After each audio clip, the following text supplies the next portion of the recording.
Honor de estar en comunicación con el cardenal Luis Cabrera de la República del Ecuador. Eminencia, muchas gracias por brindarme esta entrevista, muy amable como siempre. Gracias a usted.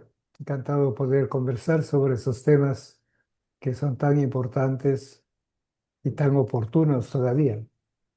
Primero, ¿qué nos puede decir de que Ecuador fue bendecido por su santidad León XIV, ya que declaró venerables a dos misioneros de la selva ecuatoriana, Monseñor Alejandro Lavaca, español, y la colombiana Sor Inés Arango? Bueno, nosotros lo hemos recibido primero con beneplácito, porque era algo que estábamos ya esperando. Se realizaron muchas jornadas de oración, se contactaron a personas cuyos testimonios realmente han llegado al corazón de tantas personas y a la vez también con un sentimiento de renovar nuestro compromiso misionero, de seguir pues aquella, aquella inspiración que tuvieron ellos, de despojarse de sus prejuicios, inclusive de su cultura, para entrar en este mundo de los indígenas y así poder, escuchándoles a ellos, anunciar la palabra de Dios. De tal manera que esos sentimientos, repito, de enorme gratitud, de enorme alegría y a la vez también de un compromiso misionero muy grande que ha despertado en nosotros en este tiempo. Usted participó en el cónclave como cardenal elector y lo conoce al cardenal Prevost. ¿Qué nos puede decir de las características de su santidad? Bueno, con él tuve la oportunidad de participar en el sínodo, en el 16º, tanto en la primera sesión del 2023 como del 2024. Y también tuvimos la oportunidad como Consejo de Presidencia de Conferencia Episcopal Ecuatoriana de tener un diálogo con él. Entonces, en ese ambiente, la impresión que he tenido que es una persona muy amable, muy cercana, una persona que escucha, que discierne y que las decisiones que las toma pues son muy bien pensadas. Y luego pues otras características, su sencillez, su cercanía, su alegría, ese espíritu de esperanza y sobre todo diríamos su humildad para reconocer que es el Espíritu Santo el protagonista en la iglesia, el que guía, el que ilumina y que él, en calidad de papa, pues es el que va siguiendo las inspiraciones, las mociones del Espíritu Santo. Y nos ha manifestado también que él no se siente de ninguna manera solo, porque cuenta, digamos, con todo el colegio cardenalicio, como también con cientos de obispos y miles y millones de laicos, de religiosas, de consagrados en general, que están pues empeñados en esta obra misionera. Te digo, resumiendo, es un hombre de unas convicciones muy profundas, de una fe firme y una esperanza a toda prueba. Si bien lo que pasa en el cónclave no se puede comentar, ¿qué opina de los trascendidos que decían que el favorito en las primeras sesiones del cónclave era el cardenal Pietro Parolin, el secretario de Estado, el cardenal italiano? ¿De dónde piensa que pueden salir estas versiones periodísticas?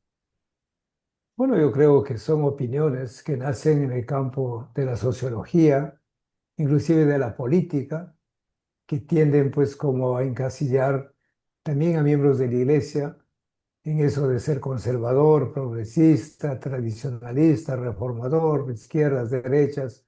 Son categorías, como sabemos, respetables en el campo sociológico y político, pero que no se pueden aplicar de ninguna manera a la iglesia, teniendo en cuenta que la Iglesia Católica tiene más de 2000 años de historia, cuenta con un rico patrimonio espiritual, doctrinal y, por qué no decirlo, también cultural, cuyos principios están arraigados profundamente en el Evangelio, de tal manera que son los criterios del Evangelio por supuesto iluminados, acompañados por el Espíritu Santo, los que guían. De tal manera que todo lo que se dijo en las redes sociales, yo creo que simplemente cayó por su propio peso.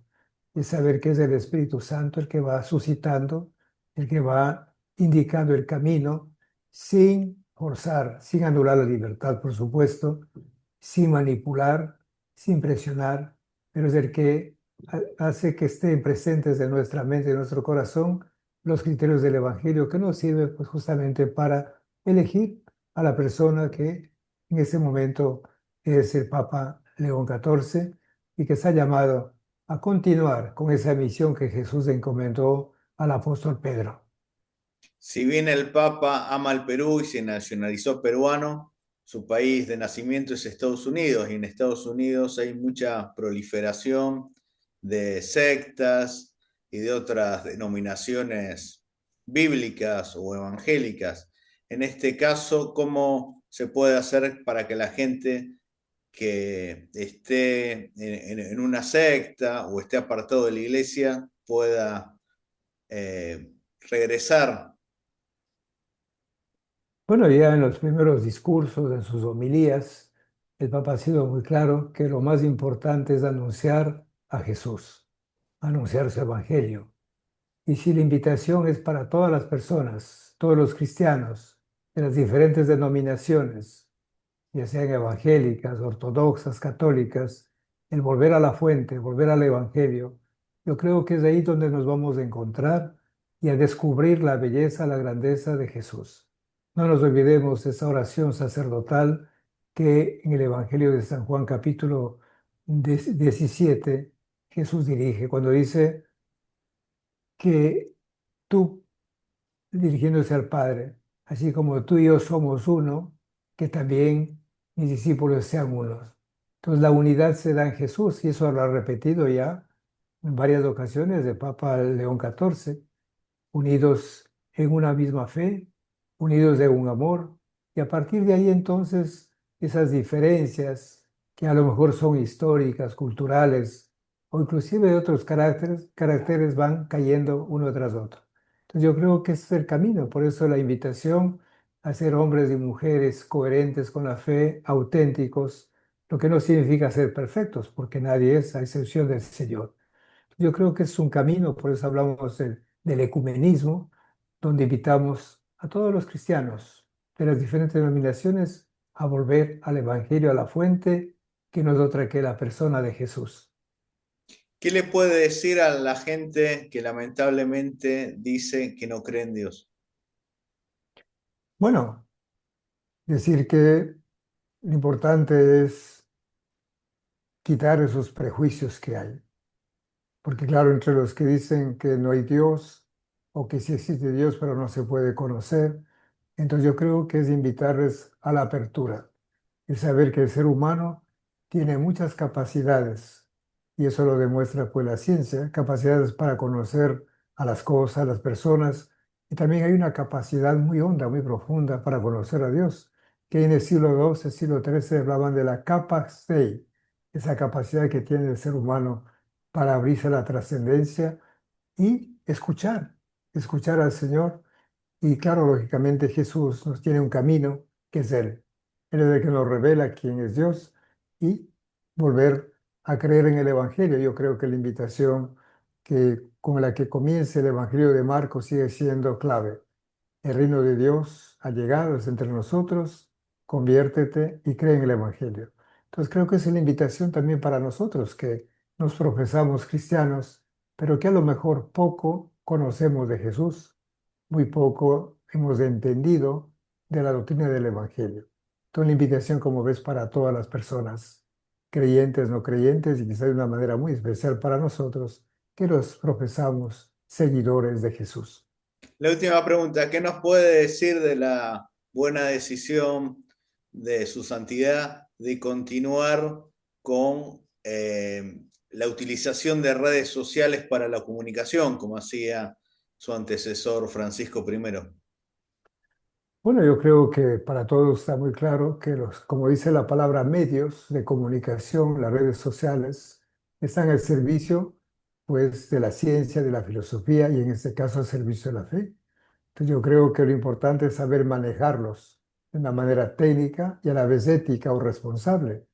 Entonces, si toda la ciencia, todas las redes se ponen al servicio del gran anuncio del Evangelio de Jesús, bendito sea. Saber que, repito, son simples medios y como tal, pues depende del uso que lo demos, hacer bien o hacer mal, anunciar el Evangelio o a lo mejor otras cosas que van a la línea de los falsos valores que llamamos o antivalores también. Entonces me parece muy buena la señal que ha dado el Papa. Y cuando hablamos también no solo de redes sociales, sino inclusive de la inteligencia artificial, que ahora pues ayuda muchísimo también. De hecho, en nuestros días hemos conversado en otros espacios educativos que la inteligencia artificial llegó para quedarse. Y en vez de lamentarse, de protestar, de rechazar, es mejor ver sus usos que podemos hacer de la inteligencia artificial y ponerlas al servicio del Evangelio, al servicio de la vida, al servicio de la dignidad, al servicio de las personas. Entonces yo creo que esa es la orientación muy clara para nosotros también, como seguidores de Jesús, hacer el uso correcto, ético de los medios de comunicación. Muchísimas gracias, muy amable como siempre, Eminencia. Para más información, por favor, suscríbanse a mi canal de YouTube.